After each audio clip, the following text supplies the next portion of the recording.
Mula sa tradisyonal na sigarilyo, maraming Pinoy ang lumipat sa e-cigarettes habang ang ilan sa paggamit naman ng tinatawag na vape.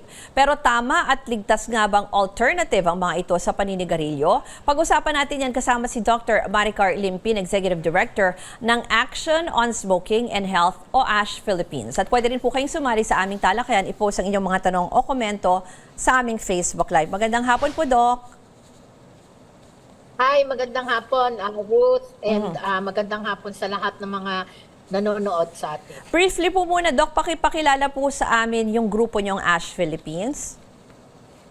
Yes, ang Action on Smoking and Health Philippines ay isang non-government organization na ang mission o ang vision ay mailigtas ang mga Pilipino sa mga non-communicable diseases na dahil sa mga lifestyle-related behaviors. No? Kasama na dito, nangunguna yung sa sigarilyo at kasama na rin ang vape. And then, of course, yung alcohol, yung pagkakaroon ng tamang activity, no? Yung encourage natin yung active activity, and also yung pagkain ng masusustansyang pagkain. And then, of course, panglima, sana ay maiiwas din natin ang ating mga kababayan sa mga mental health problems, no? Kasi nakita namin na tumataas ang mental health problems dito sa ating bansa. Pero Doc, mag-focus po muna tayo dito ngayon sa ating issue kasi nga itong long month ngayong Agosto, at ang sinusulong nyo nga ay yung kontra dito sa mga sinasabing alternative, no, na paraan ng paninigarilyo. Pero sa ngayon po ba, Doc, ano po ba yung sinasabi kasi natin, no, yung sakit sa baga ay isa pa rin sa pangunahing sakit ng maraming Pilipino? Ano po ba ang sitwasyon ngayon? Sa pagdating ko sa prevalence ng paninigarilyo, no, nakikita ho natin yung pagbaba.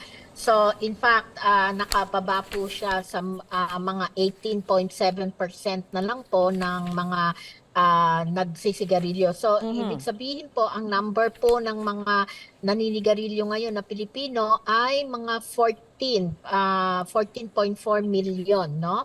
So, medyo malaki po ang binaba from dati mahigit sa 15, yung previous to that ay 17 million. So, malaki po ang binaba na.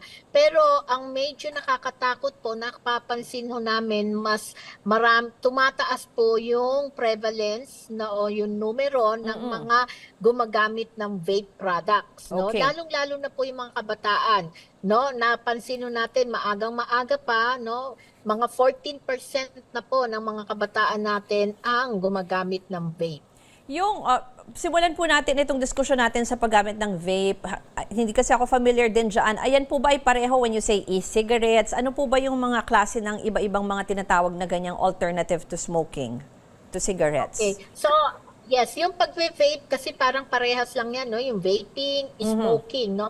Yung vaping, yan yung behavior na kung saan nilalanghap o hinihit-hit, no, nung user yung mga electronic smoking devices na ito, no? So, ang e-cigarette, ang heated tobacco products, yung mga pods na nakikita ho natin, lahat to ito, they all belong doon sa tawag nating electronic smoking devices. At ang pag-vape, yung behavior na kung saan hinihitit mo, kinukuha mo yung gano'n, ano? Yun po yung tawag doon. Equivalent naman po sa smoking, sa sigarilyo.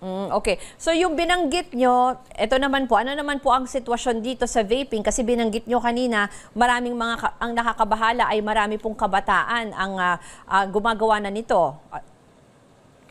Yes, yun nga, no? Marami sa mga kabataan natin ang talagang gumagamit na ng mga electronic smoking devices na ito.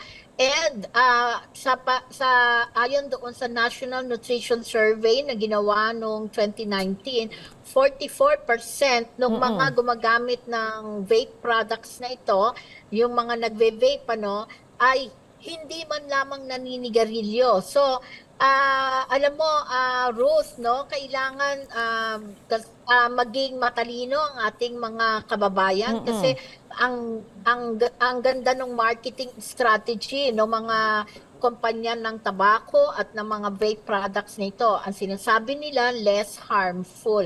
Pero ngayon, nakikita namin na ang dami ho ng mga nagpupuntahan na sa amin, lalong-lalo na kaming mga pulmonologists, no, na ilang taon pa lang silang nagve-vape, no, ay nagkakaroon na sila ng simptomas, lalong-lalo na sa respiratory system, no. So, madalas na nakikita namin nahihirapan silang huminga, no? And ang pinaka nakikita lang namin na dahilan para doon sa kanilang paghihirap ng paghinga ay yung paggamit nila ng vape. Walang infection, walang sakit sa puso, yun lang po yung risk factor, no? Yung pagve-vape nila. Kasi po dati ang sinasabi, 'di ba, parang kasi nga it's a healthier alternative, parang walang addictive property. Ano po ba yung masasabi niyong masamang epekto na ito nga sabi niyo na uuwi sa hirap ng paghinga nito lalo na ng kabataan. Ano po ba ang meron sa vape at bakit ini-endorse it na parang mas ligtas or mas healthy kesa sa paninigarilyo?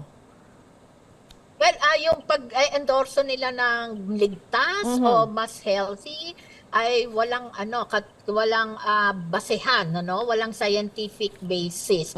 Yan ay isang marketing strategy ng mga kumpanya para magamit yung produkto nila.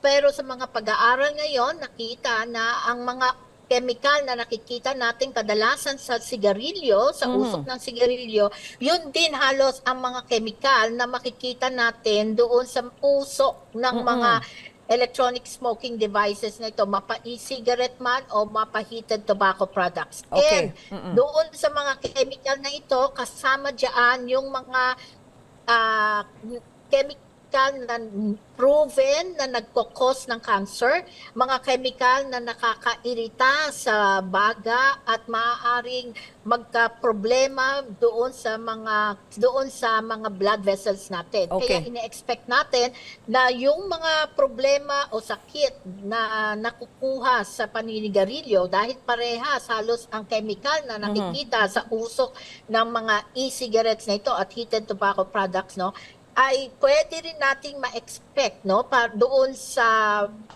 vaping, no. Okay. So, eto nga, nakikita na namin, no, may sakit sa baga, pero ine-expect namin magkaka-cancer ka, pwede kang atakihin sa puso, pwede ka rin magkaroon ng stroke dahil doon sa mga pag-aaral ngayon na napapakita na malaki ang mga nagiging epekto sa cardiovascular system natin. Sige po, Doc. And doon sa respiratory system. Doc, ipagpatuloy natin ang ating usapan. Mag-break lang tayo. Kasama pa rin si Dr. Maricar Limpi ng ASH Philippines sa pagbabalik ng newsroom ngayon. Dito lang sa CNN Philippines. Balikan natin ang ating serbisyo ngayon at kasama pa rin si Dr. Maricar Limpin ng ASH Philippines.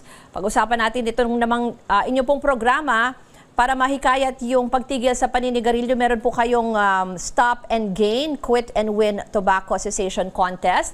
Ano po ito?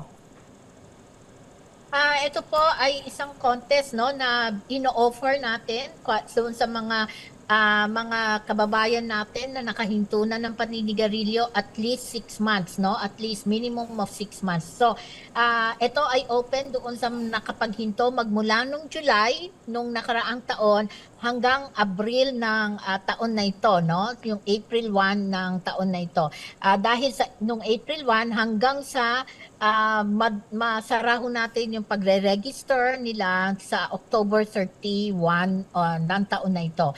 So, ito po ay open sa lahat na nakahinto ng paninigarilyo, sa mga tao na nakahinto ng paggamit ng vape, no? At ito ay isang actually insentibo para maengganyo natin ang mga kababayan natin na huminto ng paninigarilyo. At gusto sana natin na maituloy-tuloy ito hanggang next year, no? Another contest will be open, ano. So, sa mga nag-iisip ngayon, mag-umpisa na ho kayo para sa ganon, pwede ho kayo mag-qualify by next year. Okay. Sige po, ma'am. Pero aside from your contest, no, siguro para sa ating manonood, pakibigyan po sila ng tips kung paano po ba talaga mag-quit sa paninigarilyo. Yung iba sinasabi biglaan, yung iba dahan-dahan. Ano po ang pwede nilang gawin? Yes, actually, no, ang pinakamaganda talaga niyan cold turkey. Mag-set kayo ng date na kung kailan kayo talaga hihinto ng paninigarilyo at doon sa date na yon, talagang hindi na ho kayo talaga magsisigarilyo ni isang hit-hit. Wala na ho dapat kayong ite-take, no?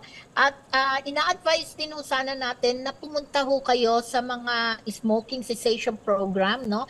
Ang Department of Health ay ah, may mga na-establish na ho sila na smoking cessation program, no, sa iba't ibang health facilities ng Department of Health at saka sa mga iba't ibang mga ospital, no. So sana po humingi ho kayo ng tulong kasi kailangan ho natin ma-realize na ang paninigarilyo, ang pagve-vape ay isang addiction. At dahil sa ito ay isang addiction, mangangailangan ho tayo ng tulong, lalong-lalo na yung paggamit ng mga gamot, no, para ma-address ho yung mga problema natin tungkol sa mga withdrawal symptoms at para mas maging tuloy-tuloy yung paghinto, mas maging matagumpay ang paghinto ho natin.